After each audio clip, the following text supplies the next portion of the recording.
어머님 잠시만요. 죄송하지만 여기는 앉으시면 안 됩니다. 아들 결혼식이 시작되기 10분 전이었습니다. 연분홍색 한복을 입은 저는 가슴에 달린 꽃을 몇 번이나 만지작거리며 예식장 맨 앞줄로 걸어갔습니다. 아침 일찍 미용실에 다녀온 탓인지 머리는 평소보다 훨씬 단정했고 새 한복은 아직 몸에 익지 않아 고름 하나를 만지는 것조차 어색했습니다. 그래도 기분은 좋았습니다. 오늘은 하나뿐인 아들 준호가 결혼하는 날이었으니까요. 맨 앞줄 의자 위에는 작은 팻말 하나가 놓여 있었습니다. 신랑 어머니서.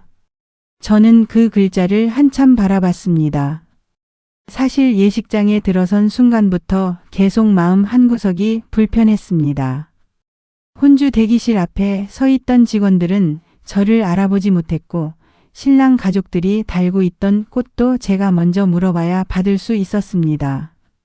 그래도 별일 아니라고 생각했습니다. 워낙 정신없는 날이니까. 저는 의자를 살짝 당겼습니다. 그 순간 검은 정장을 입은 직원이 급히 달려온 겁니다. 어머님 죄송합니다.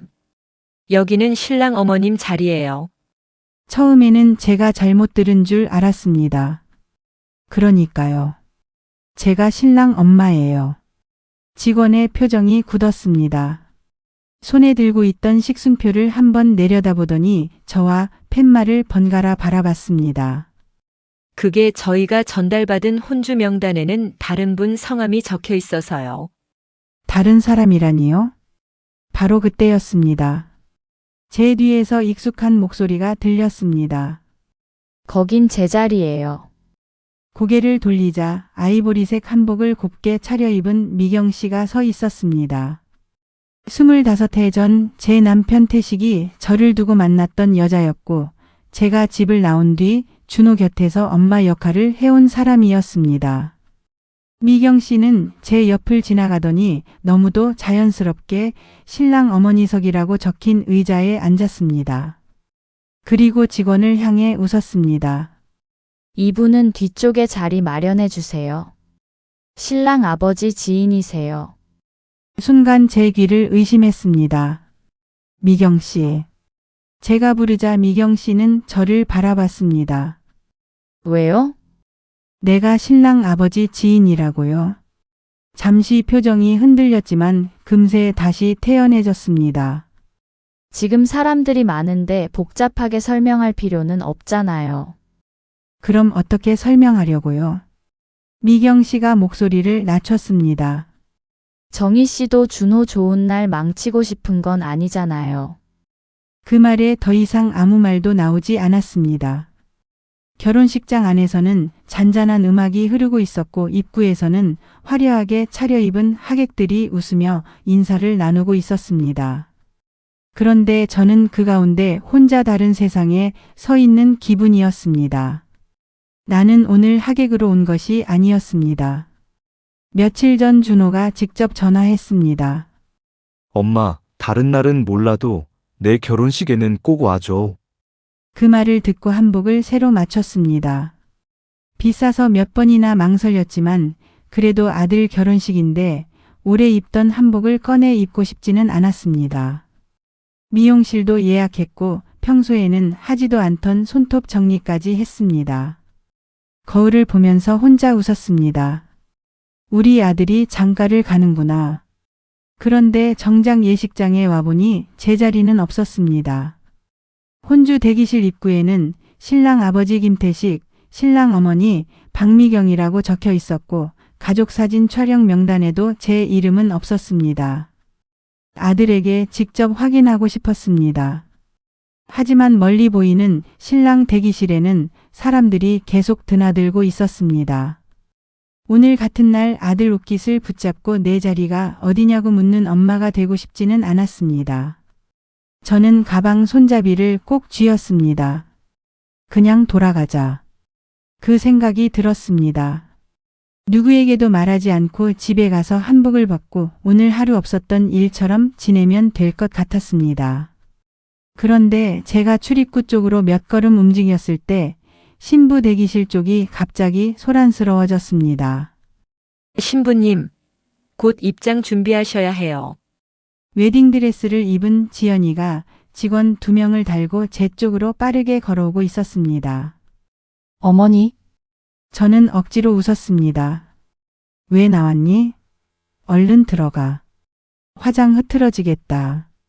그런데 지연이는 제 얼굴을 한번 보더니 미경 씨가 앉아있는 신랑 어머니석을 바라봤습니다. 표정이 굳었습니다. 어머니 자리는 왜 저기에 있어요? 괜찮아. 나는 아무데나 앉으면 돼. 준호 씨가 이렇게 하자고 했어요? 저는 대답하지 못했습니다. 그러자 지연이가 제 손을 붙잡았습니다. 어머니 가지 마세요. 오늘 내 결혼식이야. 괜히 일 크게 만들지 말자. 어머니가 일을 크게 만든 게 아니잖아요? 그 말이 이상하게 아팠습니다. 25년 동안 누구에게도 듣지 못했던 말 같았습니다. 지연이는 잠시 주변을 살핀 뒤 제게 조금 더 가까이 다가왔습니다.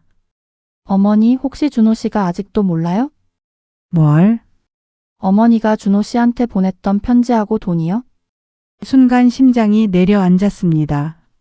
내가 그걸 어떻게 알아? 지연이가 무언가 대답하려던 순간 사회자의 목소리가 들렸습니다.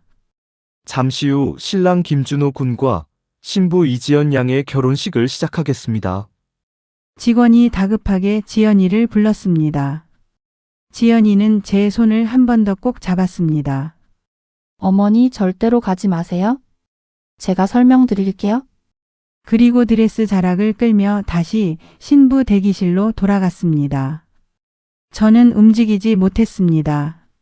편지, 그리고 돈. 25년 동안 누구도 모른다고 생각했던 이야기를 지연이가 어떻게 알고 있는 걸까요? 더 이상 결혼식장 음악도 들리지 않았습니다. 제 머릿속에는 아주 오래전 일이 떠올랐습니다. 안녕하세요. 오늘은 어디에서 이야기를 듣고 계신가요?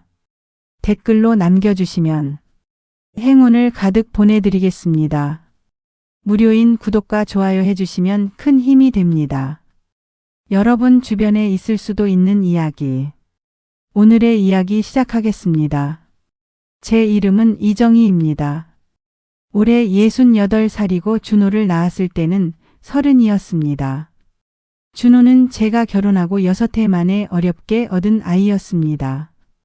아이를 기다리는 동안 시어머니에게 별별 소리를 다 들었습니다. 어디 여자 몸에 문제가 있는 거 아니냐? 병원 검사를 받고 돌아온 날에도 시어머니는 제 얼굴부터 보며 물었습니다. 너한테 문제 있대? 남편 태식은 그런 말을 들어도 한 번도 제 편을 들어주지 않았습니다. 엄마 원래 말이 그래. 그 말이 늘 끝이었습니다. 그래도 저는 아이만 생기면 다 괜찮아질 거라고 믿었습니다. 준호를 낳던 날 간호사가 작은 포대기에 쌓인 아이를 제 품에 올려줬습니다. 아이는 눈도 제대로 뜨지 못하면서 입술만 오물거리고 있었습니다. 아들이에요. 그 말을 듣는 순간 얼마나 울었는지 모릅니다. 저는 그 작은 얼굴을 보면서 마음속으로 약속했습니다. 평생 내 편이 되어주겠다고. 그때는 그 약속을 지키는 일이 이렇게 어려울 줄 몰랐습니다. 준호가 어릴 때 태식은 나쁜 아버지는 아니었습니다. 퇴근길에 붕어빵도 사왔고 주말이면 준호를 어깨에 태워 놀이터에 나갔습니다. 다만 좋은 남편이었느냐고 묻는다면 저는 쉽게 그렇다고 말하지 못합니다. 집안일이나 아이 키우는 일은 늘 제 몫이었고 태식은 월급만 가져다 주면 자기 역할은 다 했다고 생각했습니다. 그래도 세 식구가 함께 밥을 먹고 준호가 학교에서 받아온 상장을 냉장고에 붙이며 웃던 시절이 있었습니다. 그때만 해도 이렇게 헤어질 거라고는 생각하지 못했습니다. 준호가 13살이 되던 해였습니다. 태식은 갑자기 야근이 많아졌습니다. 일주일에 2-3번은 자정을 넘겨 들어왔고 토요일에도 회사에 가야 한다고 했습니다. 처음에는 의심하지 않았습니다. 그러던 어느 날 빨래를 하다가 태식 와이셔츠 주머니에서 식당 영수증 하나가 나왔습니다. 두 사람이 먹은 저녁 식사와 와인, 작은 케이크까지 적혀 있었습니다. 제가 이상했던 것은 음식이 아니었습니다. 날짜였습니다. 제 생일이었습니다. 그날 저는 식당 일이 늦게 끝나 미역국 한 그릇도 먹지 못했습니다. 태식에게 생일을 기억하느냐고 물었을 때 그는 피곤하다며 먼저 잤습니다. 그런데 같은 날 누군가와 케이크를 먹었던 겁니다. 며칠 동안 아무 말도 하지 않았습니다. 혹시 회사 사람들과 먹은 것일 수도 있다고 스스로를 설득했습니다.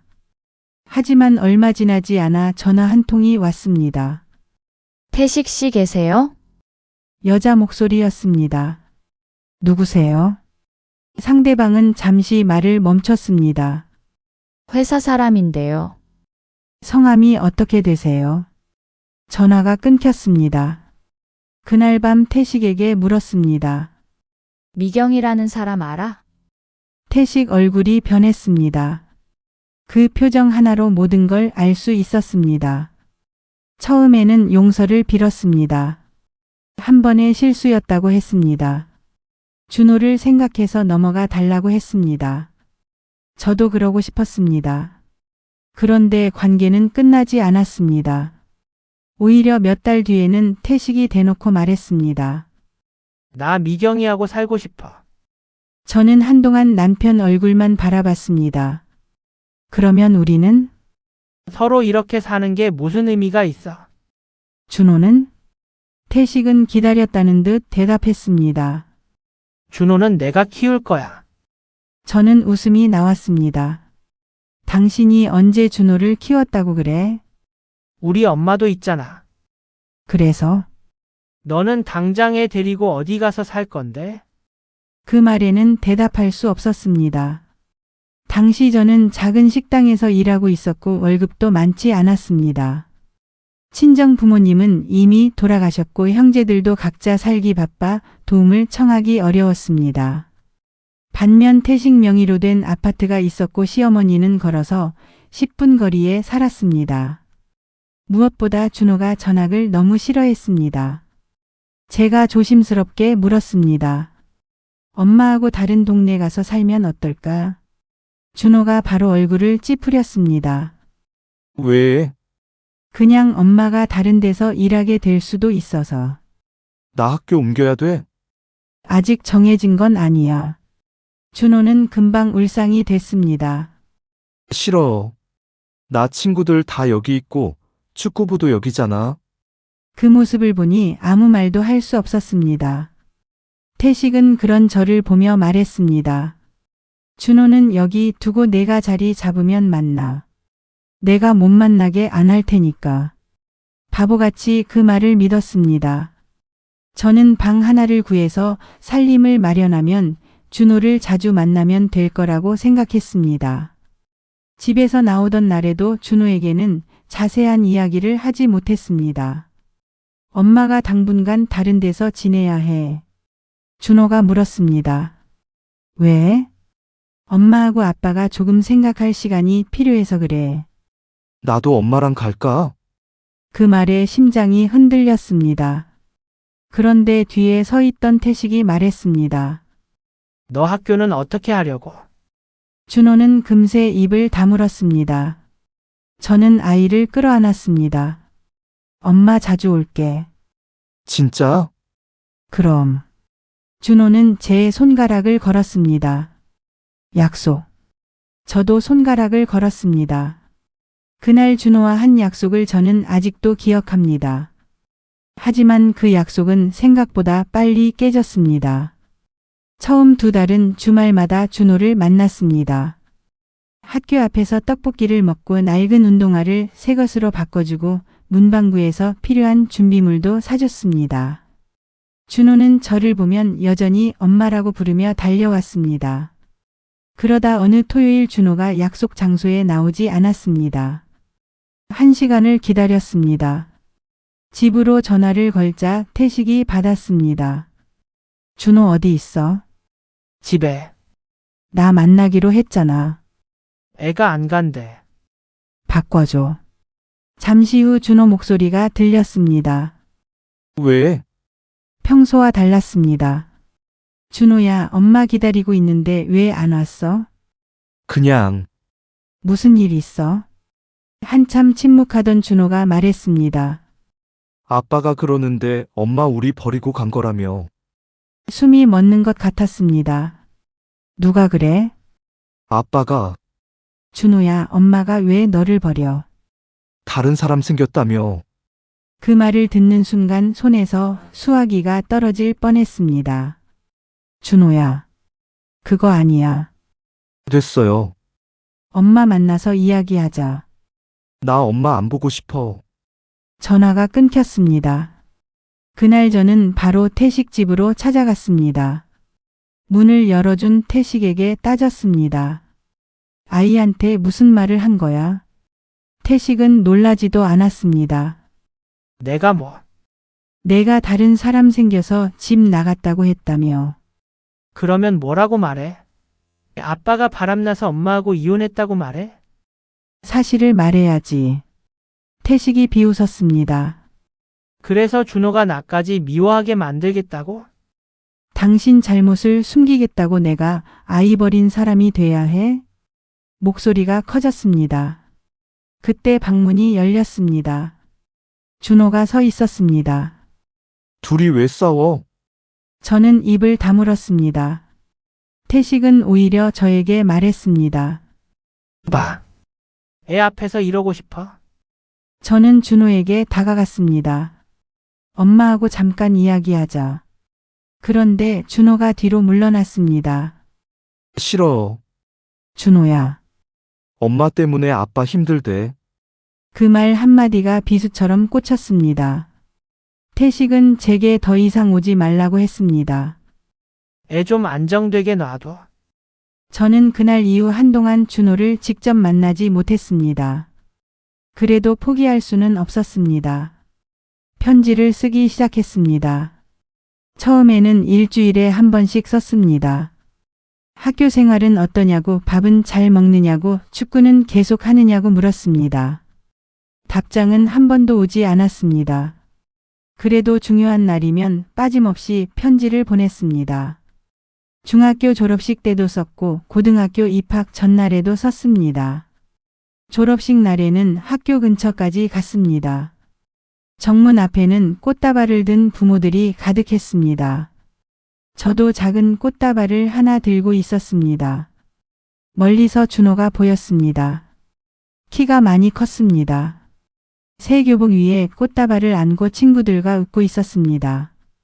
저는 다가가려고 했습니다. 그런데 바로 옆에 미경 씨가 있었습니다. 준호의 옷깃을 정리해주고 있었습니다. 태식은 카메라를 들고 두 사람 사진을 찍었습니다.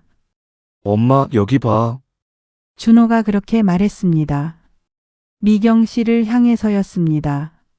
그 순간 발이 움직이지 않았습니다. 저는 결국 꽃다발을 안은 채 돌아왔습니다. 버스 안에서 꽃잎 몇 장이 떨어졌습니다. 집에 와서는 꽃을 버리지 못하고 물병에 꽂아두었습니다.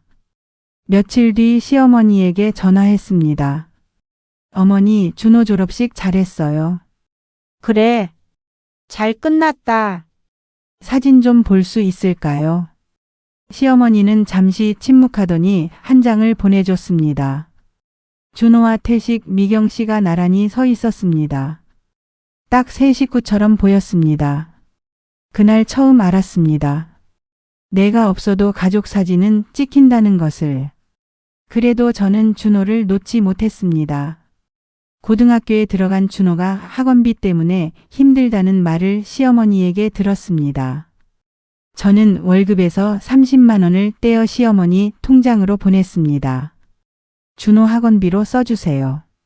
시어머니는 처음에는 받지 않겠다고 했습니다. 태식이 알면 난리 난다. 어머니가 주는 것처럼 해주세요. 정이야. 제가 엄마잖아요.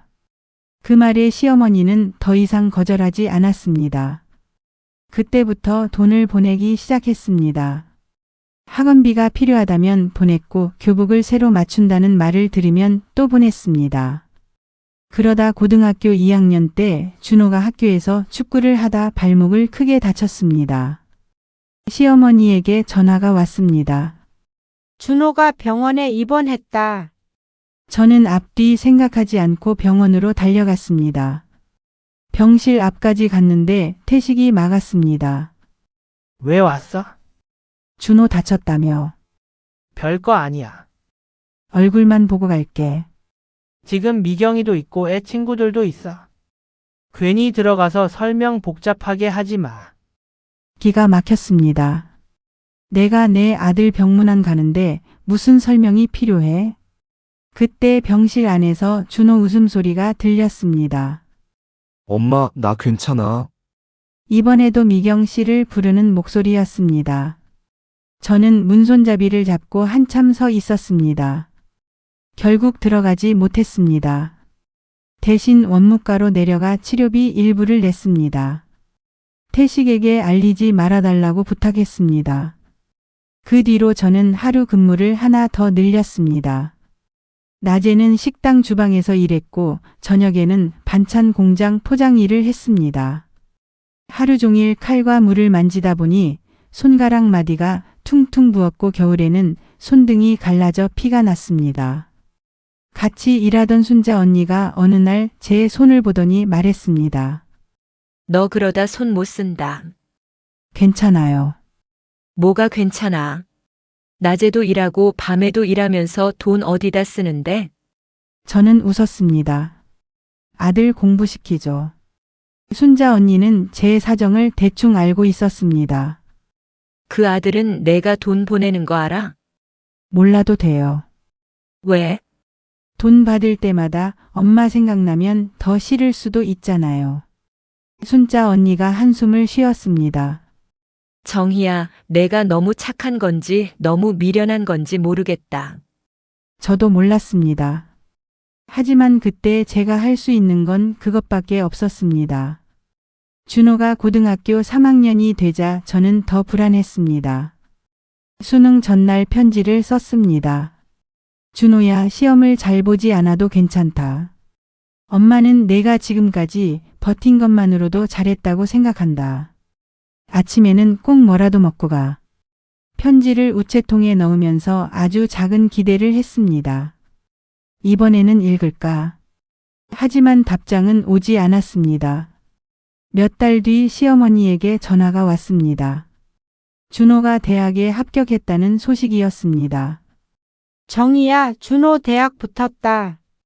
저는 식당 뒷문으로 나가 쪼그려 앉았습니다.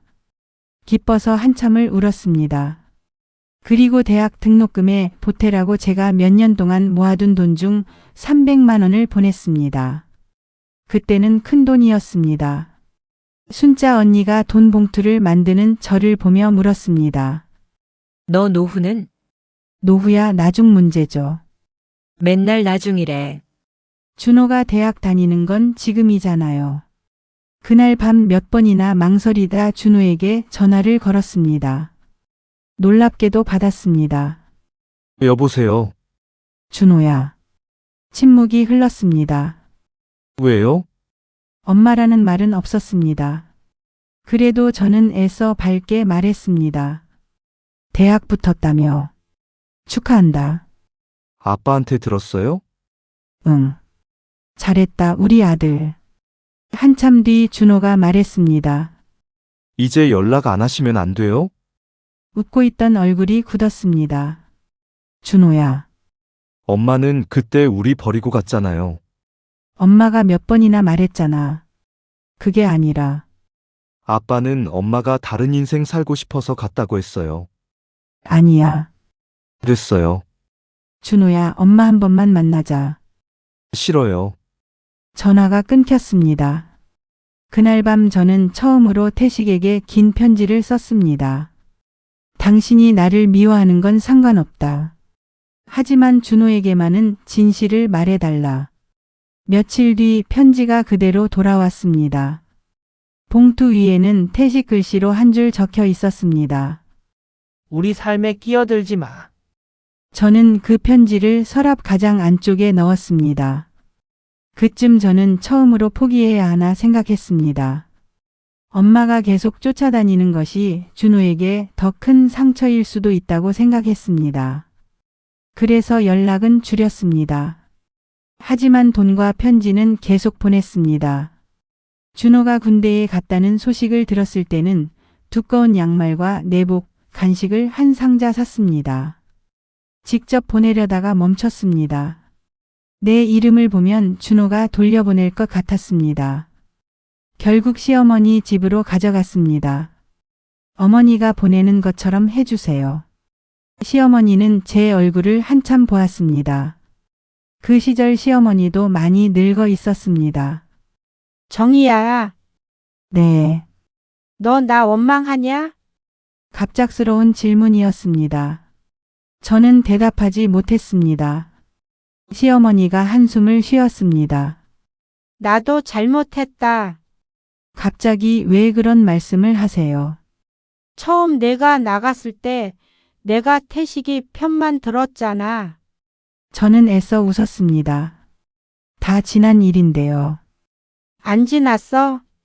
그날 시어머니는 처음으로 제 앞에서 울었습니다. 태식이 제가 보내는 편지를 준호에게 주지 않는다는 것을 알고 있었다고 했습니다. 처음에는 나도 애 혼란스럽게 만들지 말라고 했어. 그런데 시간이 지나니까 이게 아닌 것 같더라. 저는 물었습니다. 그럼 어머니가 좀 주시지 그랬어요. 시어머니가 고개를 숙였습니다. 겁났어. 뭐가요? 태식이가 준호 안 보여줄까봐. 저는 허탈하게 웃었습니다. 결국 모두 자기 두려움이 먼저였습니다. 태식은 아들을 잃을까봐. 시어머니는 손자를 못 볼까봐. 그리고 저는 준호가 더 상처받을까봐. 우리는 모두 겁을 먹었고 그 사이에서 가장 중요한 사람은 진실을 알지 못했습니다. 준호였습니다. 그날 시어머니에게 부탁했습니다. 앞으로 제가 보내는 편지 버리지만 말아주세요. 그래. 준호한테 못 주겠으면 그냥 가지고 계세요. 알았다. 그때부터 시어머니는 제가 보낸 편지들을 하나둘 따로 모아두기 시작했습니다. 저는 그 사실을 훗날까지 몰랐습니다. 몇 달 뒤 준호가 첫 휴가를 나왔다는 말을 들었습니다. 저는 직접 만나지 않았습니다. 대신 준호가 좋아하던 장조림과 멸치볶음을 만들어 시어머니에게 가져갔습니다. 제가 했다는 말은 하지 마세요. 시어머니가 물었습니다. 이렇게까지 해야겠니? 저는 대답했습니다. 먹기나 하면 됐죠. 며칠 뒤 시어머니에게 전화가 왔습니다. 준호가 장조림 맛있다고 다 먹었다. 그 한마디에 저는 하루 종일 기분이 좋았습니다. 그 아이는 몰랐겠지요.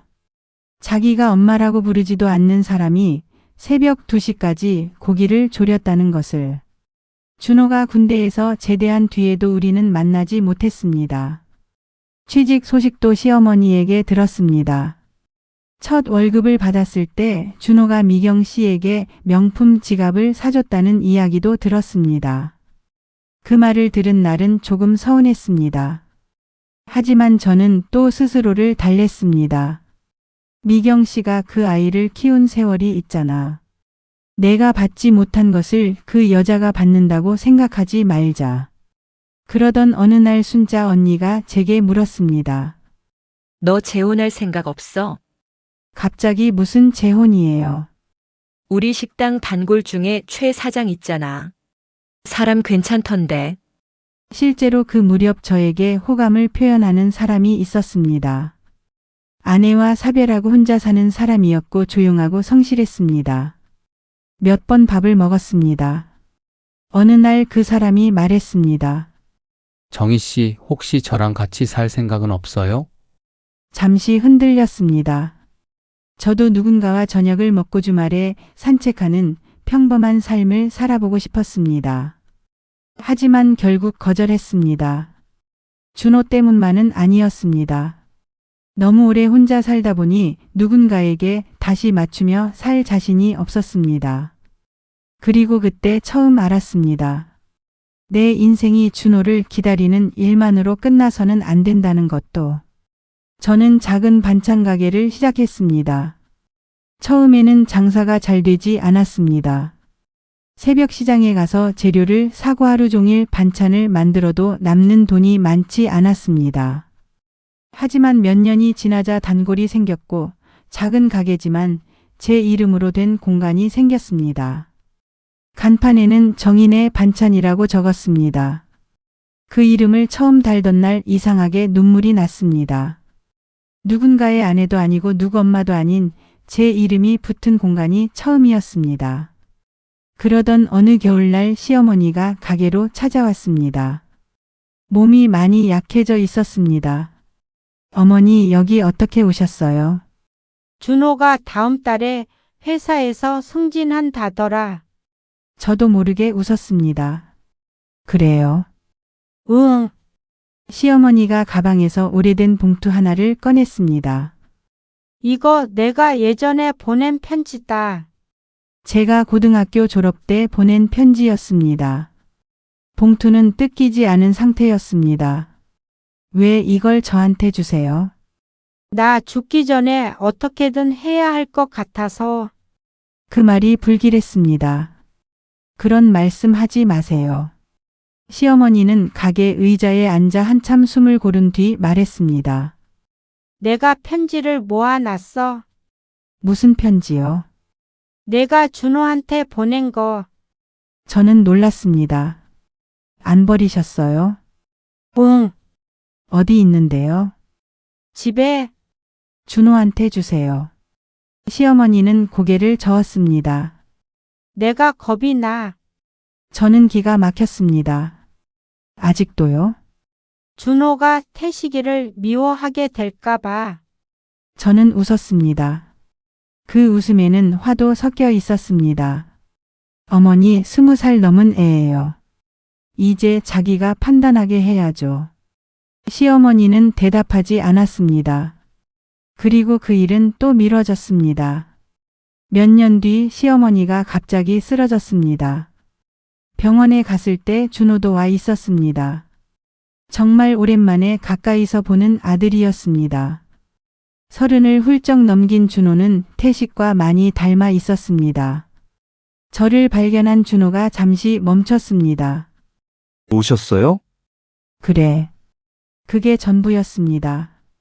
병실에서 미경 씨가 시어머니 손을 잡고 있었습니다. 저는 멀찍이 서 있었습니다. 그러다 간호사가 보호자 한 명만 남으라고 했습니다. 저는 돌아가려는데 준호가 제게 말했습니다. 밥은 드셨어요? 저는 순간 대답을 잊었습니다. 응. 사실 하루 종일 아무것도 먹지 못했습니다. 그 한마디가 뭐라고 집에 돌아와 한참 울었습니다. 며칠 뒤 시어머니는 세상을 떠났습니다. 장례식장에서 저는 며느리 자리에도 가족 자리에도 서지 않았습니다. 조문객처럼 들어가 향을 피우고 구석에 앉았습니다.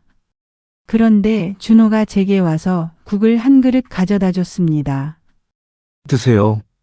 너 바쁜데 뭐하러? 하루 종일 아무것도 안 드셨잖아요. 그날부터 아주 조금씩 관계가 달라졌습니다.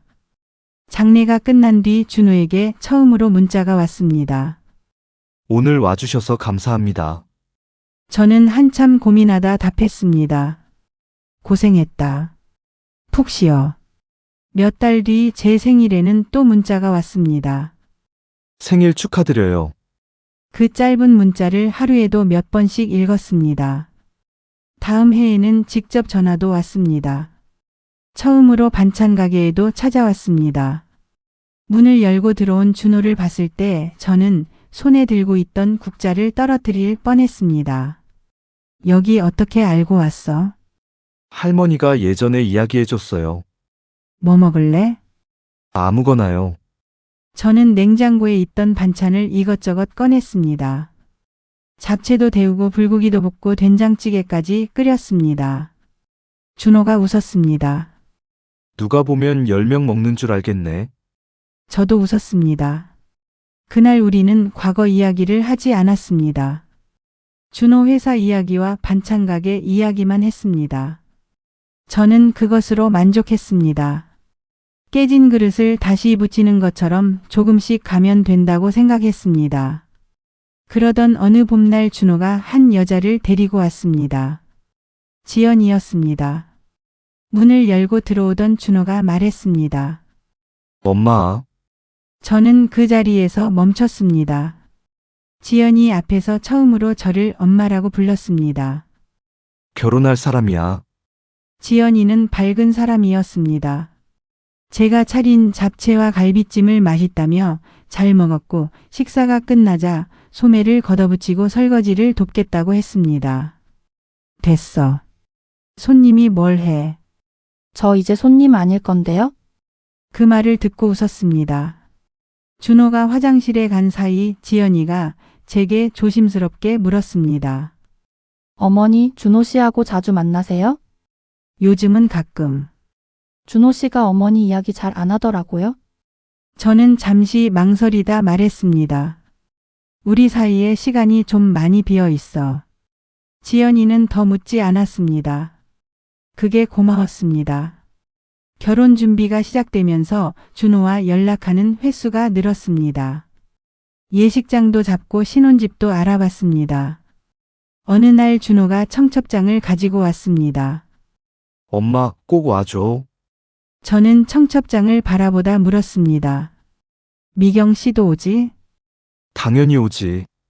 나는 가도 괜찮겠니? 준호가 얼굴을 찌푸렸습니다. 엄마, 왜 자꾸 그런 말을 해? 그냥 내 결혼식인데 엄마가 왜 못 와? 그 말을 믿었습니다.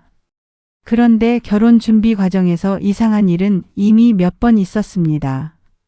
한복 이야기를 꺼냈을 때 준호가 말했습니다.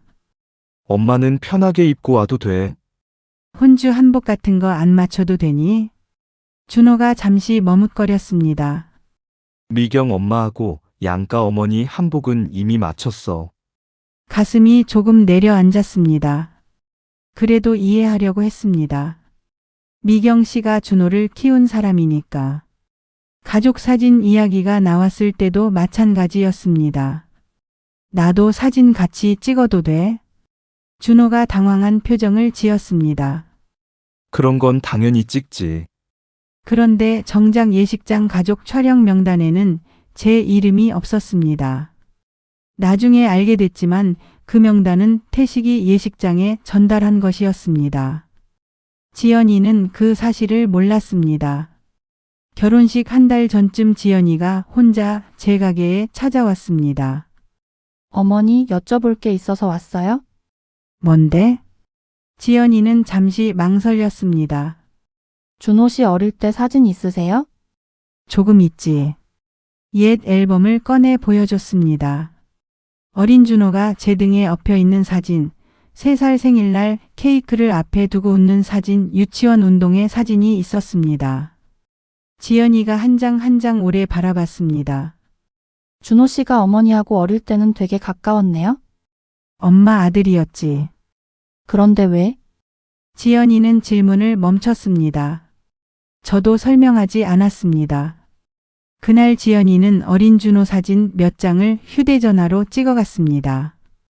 결혼식 영상에 넣고 싶다고 했습니다. 그것이 시작이었습니다. 지연이는 준호에게 어릴 적 이야기를 조금씩 물어봤다고 합니다. 준호는 엄마가 자신을 버리고 떠났다고 했습니다. 그런데 지연이는 이상했습니다. 그렇게 버리고 간 사람이 왜 아직도 아들 어릴 때 사진을 하나도 버리지 않았을까? 또 하나 이상한 것이 있었습니다. 신혼집에 가져갈 오래된 그릇을 찾으려고 준호와 함께 시어머니 집을 정리하던 날이었습니다. 장롱 아래에서 오래된 통장이 나왔습니다.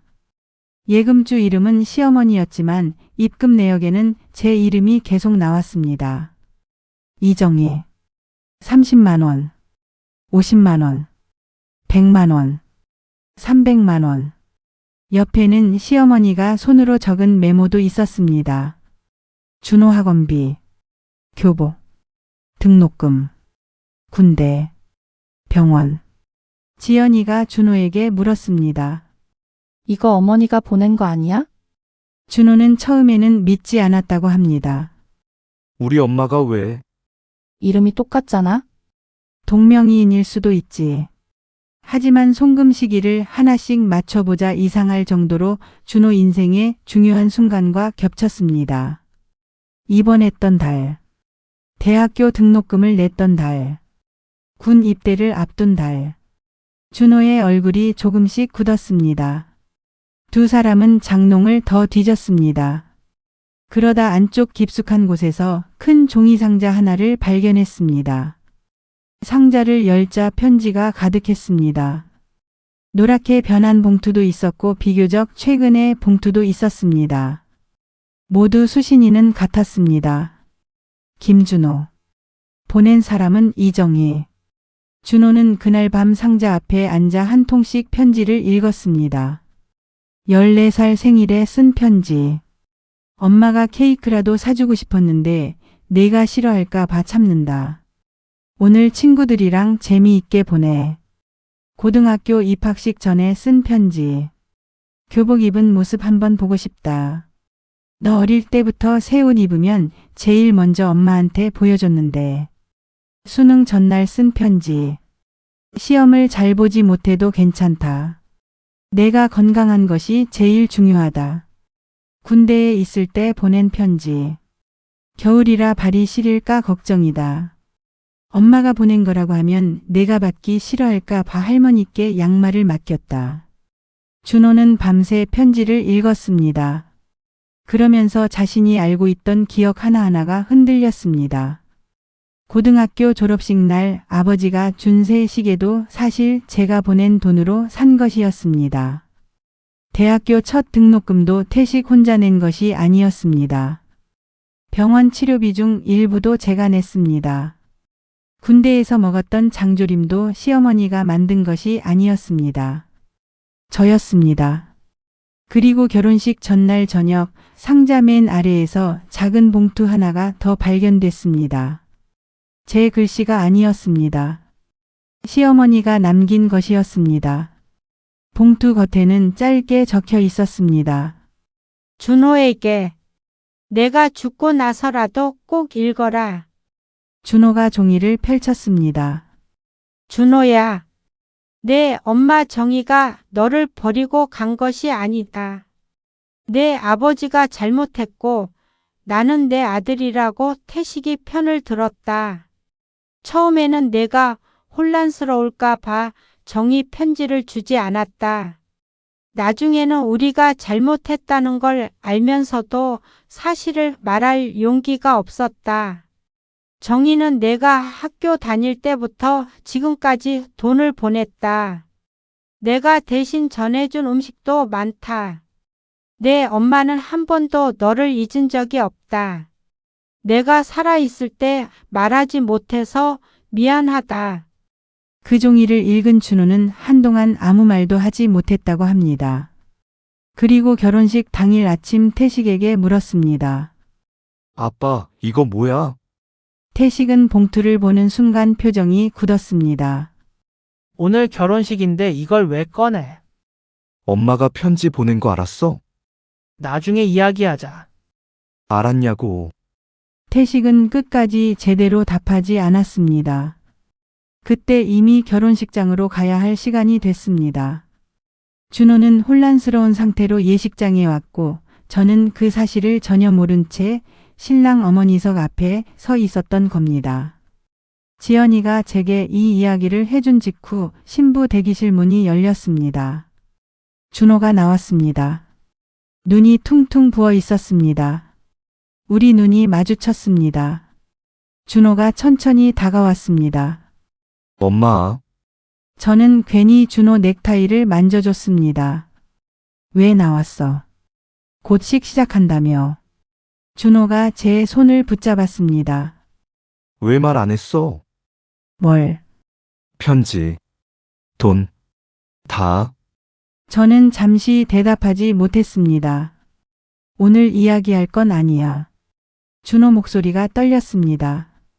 나는 엄마가 나버린 줄 알았어. 그 말을 듣는 순간 19살 준호의 목소리가 다시 들리는 것 같았습니다. 엄마는 우리 버리고 갔잖아요. 저는 겨우 웃었습니다. 그만하자. 오늘 내 결혼식이잖아. 왜 한 번도 사실을 말 안 했어? 말했어. 언제? 내가 13살 때, 14살 때, 15살 때도. 그런데 내가 안 믿었잖아. 준호 얼굴이 무너졌습니다. 그때는 내가 애였잖아. 그래. 그래서 엄마가 기다린 거야. 뭘? 내가 커서 언젠가는 스스로 생각할 수 있을 때까지. 준호가 고개를 숙였습니다. 나는 엄마한테 얼마나 못되게 굴었는데. 저는 아들 손을 잡았습니다. 너는 잘못 없어. 왜 없어? 어른들이 잘못한 거지. 바로 그때 태식이 다가왔습니다. 준호야, 이제 들어가. 준호가 아버지를 바라봤습니다. 아빠, 태식 얼굴이 굳었습니다. 엄마 편지 왜 안 줬어? 지금 여기서 그 이야기 해야겠냐? 해야겠어.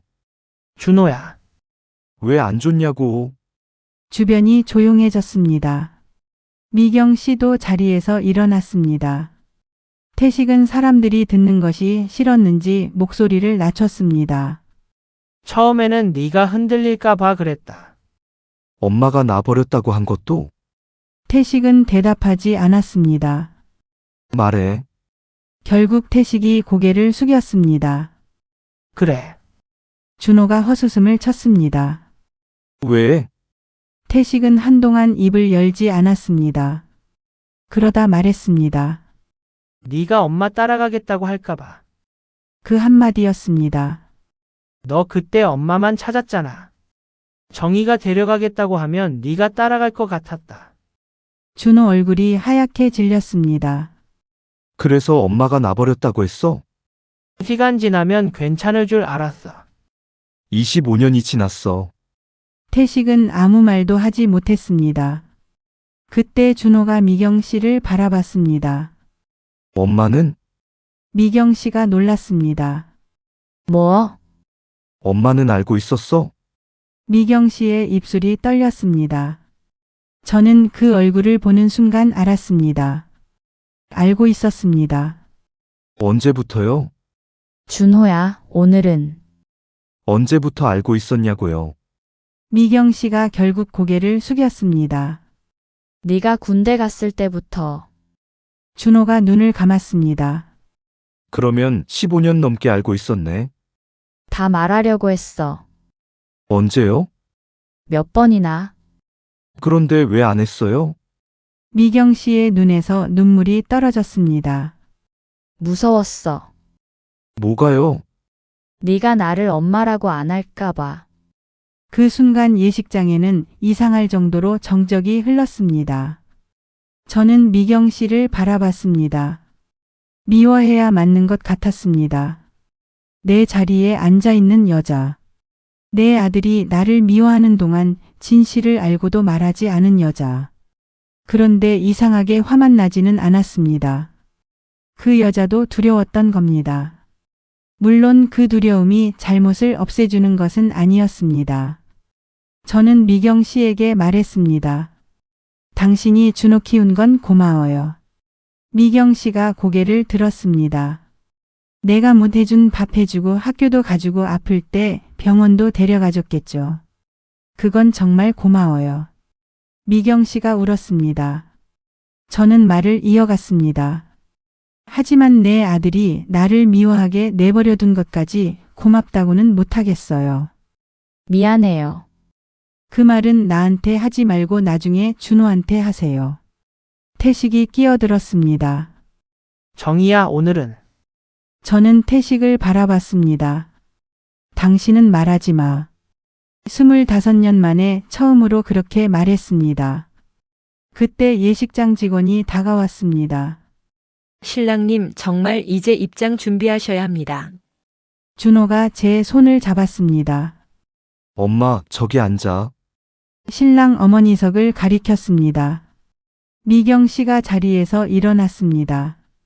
하지만 저는 고개를 저었습니다. 싫어. 준호가 놀랐습니다. 왜? 지금 내가 거기 앉으면 또 누군가는 쫓겨난 사람이 돼. 엄마 자리잖아. 아니. 저는 그 작은 팻말을 바라봤습니다. 조금 전까지만 해도 그 글자 때문에 세상이 무너지는 것 같았습니다. 그런데 이제는 이상하게 아무렇지도 않았습니다. 내 자리는 저 의자가 아니야. 준호가 저를 바라봤습니다. 오늘은 내 결혼식이야. 나 때문에 내가 결혼식 기억을 싸움으로 남기게 하고 싶지 않아. 하지만 엄마 안 갈 거야. 여기 있을게. 그 말을 듣고서야 준호가 조금 진정했습니다. 잠시 후 음악이 흘렀습니다. 신랑 입장이라는 사회자의 목소리가 들렸습니다. 준호가 예식장 안으로 걸어 들어갔습니다. 몇 걸음 가다가 고개를 돌렸습니다. 우리 눈이 마주쳤습니다. 준호는 제게 아주 작게 고개를 숙였습니다. 그 순간 눈물이 났습니다. 13살 때 학교 앞에서 저를 피해 돌아서던 작은 등이 떠올랐습니다. 그리고 이제 한 여자의 남편이 되려고 걷고 있는 38살의 아들이 보였습니다. 신부 지연이가 입장했습니다. 두 사람이 서로를 바라보며 웃었습니다. 저도 따라 웃었습니다. 그래. 저 얼굴 보려고 여기까지 왔지. 결혼식은 별일 없이 진행되는 것 같았습니다. 그런데 양가 부모에게 인사하는 순서가 되자 다시 일이 생겼습니다. 먼저 신랑과 신부는 지연이 부모님께 큰 절을 올렸습니다. 그리고 신랑 측 혼주석으로 걸어갔습니다. 태식과 미경 씨가 자리에서 일어났습니다. 그런데 준호가 멈췄습니다. 지연이와 눈을 맞췄습니다. 두 사람이 갑자기 방향을 바꿨습니다. 제 쪽으로 걸어오기 시작했습니다. 저는 깜짝 놀라 자리에서 일어났습니다. 준호야. 두 사람은 제 앞에 나란히 섰습니다. 지연이가 웃었습니다. 어머니, 저희 인사 받아주세요. 여기서 이러면 안 돼. 왜 안 돼요? 그리고 두 사람이 제 앞에서 큰 절을 했습니다. 예식장이 조용해졌습니다. 저는 얼른 두 사람을 일으켰습니다. 됐다. 됐어. 눈물이 나서 목소리가 제대로 나오지 않았습니다. 잘 살아. 준호가 제 손을 잡았습니다. 엄마, 서로 편 대어주고 싸워도 오래 끌지 말고. 상대방 마음대로 짐작하지 말고 꼭 물어봐. 그 말을 하면서 저도 모르게 태식을 한번 바라봤습니다. 말하지 않으면 오해가 너무 오래 가더라. 준호가 울었습니다. 지연이도 울었습니다. 그때 지연이가 사회자에게 마이크를 부탁했습니다. 잠깐만 말씀드리고 싶은 게 있습니다. 마이크를 든 지연이는 하객들을 바라봤습니다. 오늘 저희에게 감사드리고 싶은 어머니가 두 분 계십니다. 미경 씨가 고개를 들었습니다. 한 분은 오랫동안 준호 씨 곁에서 준호 씨를 키워주신 어머니이고, 또 한 분은 오랫동안 곁에 있지는 못했지만 한 번도 아들을 놓지 않았던 어머니입니다. 예식장이 조용했습니다. 저희는 오늘 어느 한 분을 지우고 싶지 않습니다. 저희가 결혼해서 가족이 되는 첫날인 만큼 앞으로는 숨기는 것 없이 서로를 대하고 싶습니다. 누군가 박수를 치기 시작했습니다. 금세 박수가 커졌습니다. 저는 얼굴을 숙였습니다. 그날 저는 미경 씨의 자리를 빼앗지 않았습니다. 미경 씨가 준호를 키운 세월까지 없었던 일로 만들 수는 없었습니다.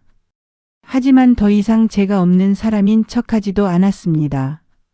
결혼식이 끝난 뒤 가족사진 촬영이 시작됐습니다. 사진사가 외쳤습니다. 신랑 측 가족분들 모이세요. 저는 습관처럼 뒤로 물러났습니다. 그러자 준호가 바로 불렀습니다. 엄마 어디가? 사진 찍잖아. 그러니까 와. 준호가 제 손을 잡았습니다. 자기 바로 옆에 저를 세웠습니다. 반대쪽에는 미경 씨가 섰습니다. 태식은 조금 떨어진 곳에 섰고 지연이는 제 옆으로 바짝 붙었습니다. 처음에는 아무도 제대로 웃지 못했습니다. 사진사가 난처한 표정으로 말했습니다. 조금만 웃어주세요. 그러자 지연이가 말했습니다.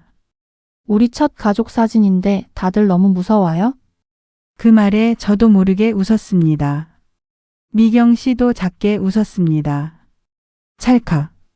사진 한 장이 찍혔습니다. 완벽한 가족 사진은 아니었습니다. 누군가는 전 남편이었고 누군가는 그 남자의 두 번째 아내였으며 누군가는 25해 동안 엄마를 오해한 아들이었습니다. 하지만 처음으로 거짓말 없는 사진이었습니다. 결혼식이 끝난 뒤 준호와 지연이는 짧은 신혼여행을 떠났습니다. 저는 집으로 돌아와 한복을 벗었습니다. 거울을 보니 눈 화장이 번져 있었습니다. 그런데 이상하게 마음은 편했습니다. 다음 날 아침 휴대전화에 메시지가 하나 와 있었습니다. 준호였습니다. 엄마 다녀와서 이야기하자. 저는 짧게 답했습니다. 잘 다녀와. 며칠 뒤 준호가 혼자 가게로 왔습니다. 커다란 종이 상자를 들고 있었습니다. 상자를 보는 순간 무엇인지 알았습니다. 제가 보낸 편지들이었습니다. 준호가 의자에 앉아 한동안 아무 말도 하지 않았습니다. 엄마, 응, 이거 다 엄마가 쓴 거야? 응, 100통이 넘던데. 그랬나? 저는 애써 대수롭지 않은 척 했습니다. 준호가 편지 하나를 꺼냈습니다. 군대에 있을 때 제가 쓴 편지였습니다. 읽어도 돼? 이미 다 읽었잖아. 엄마 앞에서 한번 읽어보고 싶어. 준호가 천천히 읽기 시작했습니다. 준호야, 군대 가면 밥이 입에 안 맞는다는 말을 들어서 걱정이다. 네가 엄마를 싫어하더라도 엄마는 네가 춥지 않았으면 좋겠다. 목소리가 점점 떨렸습니다. 저는 편지를 빼앗았습니다. 그만 읽어. 왜? 창피하잖아. 준호가 웃으면서 눈물을 닦았습니다. 한참 뒤 물었습니다. 엄마, 왜? 나 많이 미워했지? 저는 잠시 생각했습니다. 그리고 웃었습니다. 미워할 시간이 어디 있었니? 거짓말. 진짜야. 먹고 살기도 바빴고 너 보고 싶어 하기도 바빴어. 미워할 시간까지 없더라. 준호가 고개를 숙였습니다. 나 대학 붙었을 때 전화했잖아. 그랬지. 내가 연락하지 말라고 했지? 응. 엄마 그날 많이 울었어? 저는 대답하지 않았습니다. 준호가 제 손을 잡았습니다. 미안해. 그때 너는 내가 알고 있는 걸 믿은 거잖아. 그래도 엄마도 잘한 것만 있는 건 아니야. 더 싸웠어야 했나 싶고 너한테 끝까지 설명했어야 했나 싶고 그냥 데리고 나왔어야 했나 싶기도 해. 준호가 고개를 저었습니다. 엄마가 왜 자기 잘못을 찾아? 그 말을 듣는 순간 가슴이 먹먹했습니다. 25년 동안 저는 늘 제 잘못을 찾았습니다.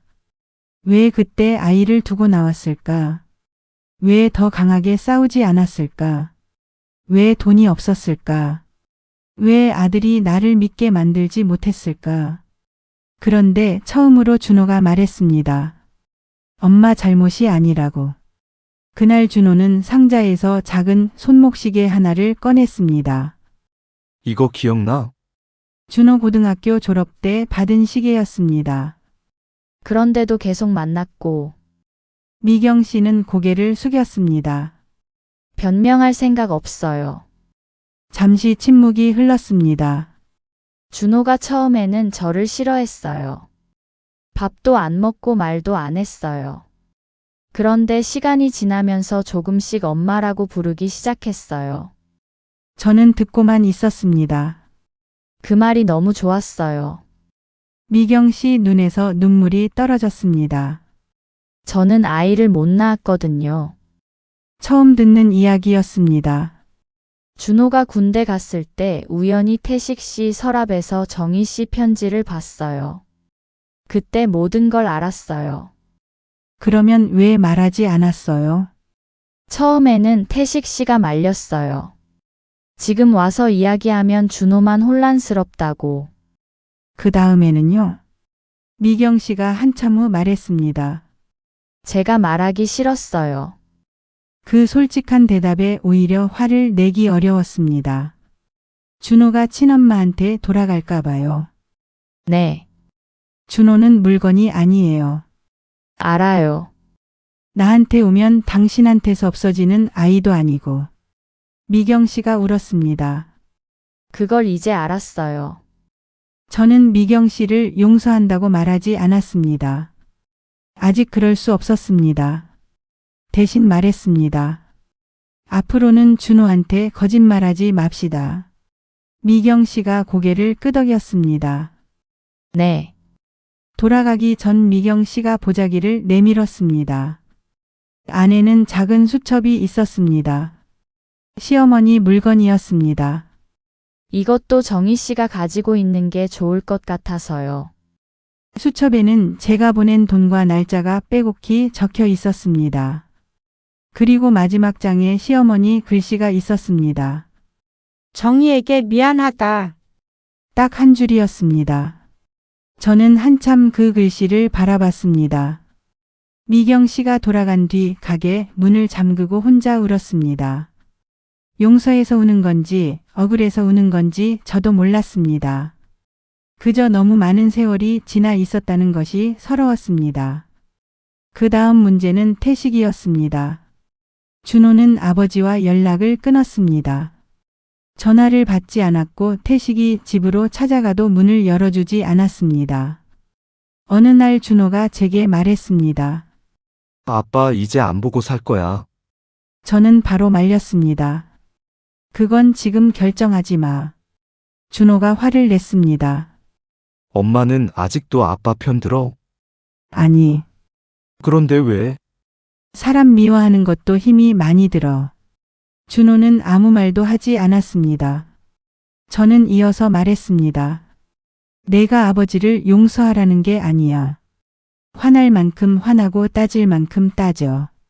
그런데 평생 안 보고 살겠다는 결정은 지금 하지 마. 지금 너는 너무 화나 있잖아. 엄마는 어떻게 그래? 뭘? 아빠 때문에 인생이 이렇게 됐는데. 저는 잠시 생각했습니다. 나도 태식 씨 미워했어. 처음으로 준호 앞에서 그렇게 말했습니다. 많이 미워했어. 길에서 넘어져도 저 사람 때문 같았고 장사가 안 돼도 저 사람 때문 같았어. 그런데 어느 날 생각하니까 내가 미워하는데 내 인생을 너무 많이 쓰고 있더라. 준호가 저를 바라봤습니다. 그래서 그만뒀어. 용서한 거야? 아니. 저는 웃었습니다. 관심을 끄는 거지. 그 말을 들은 준호도 조금 웃었습니다. 몇 달이 지나면서 준호는 아버지의 연락을 조금씩 받기 시작했습니다. 태식은 저에게도 찾아왔습니다. 반찬 가게 문을 닫으려던 시간이었습니다. 잠깐 이야기 좀 하자. 할 말 없는데. 정희야. 저는 한숨을 쉬고 문을 다시 열었습니다. 태식은 예전보다 많이 늙어 있었습니다. 한때는 그 얼굴만 봐도 화가 났는데 이제는 낯선 노인처럼 느껴졌습니다. 미안하다. 태식이 말했습니다. 저는 아무 대답도 하지 않았습니다. 그때 내가 겁이 났어. 알아. 준호가 너 따라갈까봐. 그것도 알아. 처음에는 잠깐만 그러려고 했어. 저는 웃었습니다. 사람들이 거짓말할 때 제일 많이 하는 말이 그거야. 잠깐만 그러려고 했다고. 태식이 고개를 숙였습니다. 시간이 지나니까 말할 수가 없더라. 당신은 매년 선택한 거야. 태식이 저를 바라봤습니다. 뭐? 한 번 거짓말한 게 아니야. 내가 편지 보낼 때마다 안 주기로 선택했고, 돈 보낼 때마다 말하지 않기로 선택했고, 준호가 날 미워할 때마다 사실을 숨기기로 선택했어. 25년 동안 매번. 태식은 아무 말도 하지 못했습니다. 그러니까 이제 와서 한 번의 실수였던 것처럼 말하지 마. 제가 평생 태식에게 하고 싶었던 말이었습니다. 태식은 고개를 숙였습니다. 미안하다. 저는 대답했습니다. 그 말은 준호한테 해. 그날 이후 태식과 저는 다시 만나지 않았습니다. 그렇다고 해서 모든 문제가 한꺼번에 해결된 것은 아니었습니다. 준호와 저도 어색한 순간이 많았습니다. 어느 날은 준호가 점심을 먹으러 와서 너무 자연스럽게 말했습니다. 엄마, 나 어릴 때 소풍 갈 때 김밥 싸줬던 거 기억나? 저는 순간 대답하지 못했습니다. 초등학교 때까지는 제가 싸줬습니다. 하지만 중학교 이후 준호의 소풍을 저는 모릅니다. 준호도 자기 말을 깨달았는지 표정이 굳었습니다. 미안. 저는 웃었습니다. 내가 뭘 미안해. 하지만 그날 밤 조금 울었습니다. 돌아갈 수 없는 시간은 분명히 있었습니다. 준호의 고등학교 졸업식도 군 입대 날도 첫 출근도 다시 볼 수 없습니다. 아무리 진실을 알게 됐어도 잃어버린 25년이 돌아오는 것은 아니었습니다. 대신 우리는 새로운 시간을 만들기 시작했습니다. 준호와 지연이가 매달 한두 번씩 집에 왔습니다. 처음에는 제가 밥을 다 차렸는데 어느 날 준호가 앞치마를 빼앗았습니다. 오늘은 제가 할게요. 내가 뭘 알아. 유튜브 보면 다 나와요. 결국 세 사람이 주방에서 김치전을 부쳤습니다. 준호가 뒤집다가 전을 반으로 찢어버렸습니다. 제가 웃었습니다. 너 어릴 때도 손재주가 없었어. 준호가 물었습니다. 나 어릴 때 뭐 잘했어? 그날부터 준호가 가끔 어린 시절 이야기를 물었습니다. 나 처음 걸은 게 언제야? 11달. 첫말은? 아빠. 준호가 웃었습니다. 엄마 섭섭했겠다. 그래서 하루 종일 엄마 하라고 가르쳤지. 그 다음에는? 맘마. 셋이 한참 웃었습니다. 저에게는 별것 아닌 기억이 준호에게는 처음 듣는 이야기였습니다. 그럴 때마다 저는 생각했습니다. 그래도 아직 늦지 않았구나. 결혼식이 끝난 지 석 달쯤 되었을 때 지연이가 사진을 보내왔습니다. 결혼식 가족 사진이었습니다. 사진 속 저는 준호 바로 옆에 서 있었습니다. 한참 바라보다 사진관에 가서 큰 액자로 만들었습니다. 거실 한쪽에 세워두었습니다. 며칠 뒤 준호가 와서 그 사진을 발견했습니다. 엄마, 이거 액자까지 했어? 왜? 하지 말까? 아니, 준호가 사진 앞으로 다가갔습니다. 좋다. 뭐가? 엄마가 여기 있는 거. 저는 아무 말도 하지 못했습니다. 준호가 사진을 바라보다 장난스럽게 말했습니다. 근데 아빠 표정 너무 안 좋은데? 저도 결국 웃었습니다. 몇 달 뒤에는 더 놀라운 일이 생겼습니다. 지연이가 임신을 했습니다. 준호가 전화로 말했습니다. 엄마 할머니 된다. 저는 처음에 무슨 말인지 이해하지 못했습니다. 누가?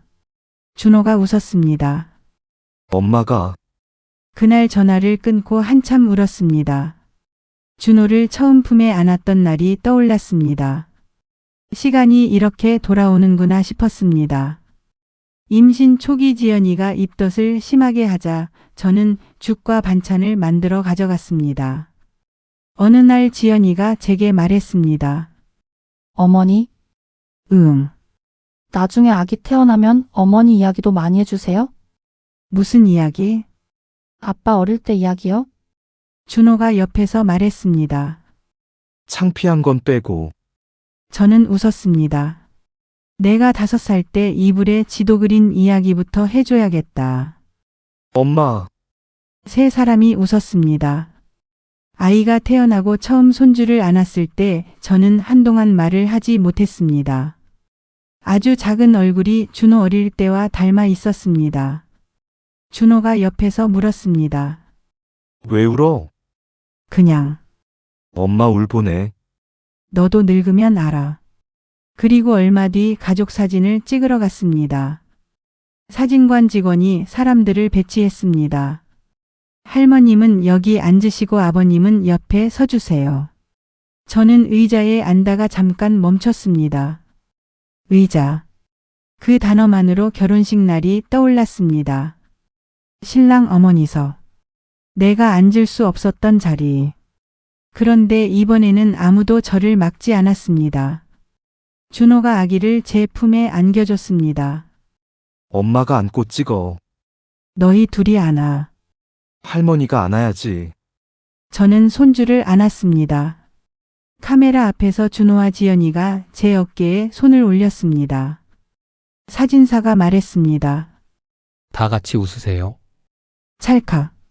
사진이 찍혔습니다. 그 순간 저는 알았습니다. 가족이라는 것은 자리가 하나뿐인 것이 아니었습니다. 누군가를 가족으로 인정한다고 해서 다른 사람이 지워지는 것도 아니었습니다. 준호에게 미경 씨가 살아온 세월도 가족이고 저 역시 준호의 엄마였습니다. 우리가 조금만 일찍 그 사실을 알았다면 얼마나 좋았을까 싶습니다. 하지만 지나간 시간만 바라보고 살기에는 앞으로 남은 시간이 더 아까웠습니다. 요즘 준호는 일요일이면 종종 전화합니다. 엄마 뭐해? 아무것도 안 해. 밥 먹으러 갈까? 지연이는? 같이 가지. 애는? 엄마가 봐. 결국 애 맡기려고 전화했네. 그러면 준호가 웃습니다. 들켰네. 저도 웃습니다. 가끔 사람들이 제게 묻습니다. 태식을 용서했느냐고. 미경 씨는 이제 괜찮으냐고. 아직 잘 모르겠습니다. 용서라는 게 어느 날 갑자기 마음속 도장을 찍는 일은 아닌 것 같습니다. 미경 씨를 보면 여전히 생각나는 장면이 있고 태식 이야기를 들으면 가슴 한쪽이 묵직해질 때도 있습니다. 하지만 이제 그 감정들이 제 하루를 지배하지는 않습니다. 무엇보다 더 이상 제 자리를 다른 사람에게 확인받지 않습니다. 아들 결혼식 날 제 이름이 적힌 의자는 없었습니다. 신랑 어머니석에는 다른 여자가 앉아 있었습니다. 그때는 그것이 제 인생 전체를 부정당한 것처럼 느껴졌습니다. 하지만 지금은 압니다. 엄마라는 자리는 팻말 하나로 정해지는 것이 아니었습니다. 누가 먼저 앉았다고 없어지는 자리도 아니었습니다. 25년 동안 만나지 못했어도 100통이 넘는 편지가 전달되지 않았어도 아들이 나를 미워하는 시간까지 견뎌야 했어도 마음에서 한 번도 놓지 않았다면 그 자리는 그대로 남아 있었습니다. 그리고 지금은 준호도 합니다. 얼마 전 준호가 집에 왔습니다. 거실에 있는 결혼식 사진을 한참 보더니 말했습니다. 엄마, 왜? 나 전날 엄마가 그냥 갔으면 어떻게 됐을까? 저는 웃었습니다. 갔겠지. 진짜? 너희 결혼식 다 망치고 싶진 않았으니까. 준호가 한숨을 쉬었습니다. 지연이가 엄마 잡아서 다행이다. 그러게. 잠시 뒤 준호가 사진을 가리켰습니다. 엄마 저 때 내 옆에 서 있잖아. 응. 앞으로도 여기 서. 저는 아들을 바라봤습니다. 내가 어디 가는데. 준호가 웃었습니다. 저도 웃었습니다. 그날 저녁 준호가 돌아간 뒤 저는 액자 앞으로 갔습니다. 사진 속에는 태식도 있었고 미경 씨도 있었고 준호와 지연이도 있었습니다. 그리고 그 한가운데 저도 있었습니다. 저는 손끝으로 액자 위 먼지를 한번 닦아냈습니다. 25년이 걸렸습니다. 조금 늦기는 했습니다. 하지만 이제야 비로소 우리 가족 사진 속에 제 자리도 생겼습니다. 그리고 이번에는 아무도 그 자리를 빼앗을 수 없습니다. 저의 이야기를 들어주셔서 감사합니다. 저와 같은 고민을 하고 비슷한 상황에 있는 분들이 많이 계시겠죠. 고민스럽고 힘드실 것 잘 압니다. 하지만 누구보다 나를 우선으로 생각한다면 모두가 행복해질 수 있을 겁니다. 모두 행복하시길 바라겠습니다. 이야기에 공감되셨다면 구독과 좋아요 부탁드립니다. 감사합니다.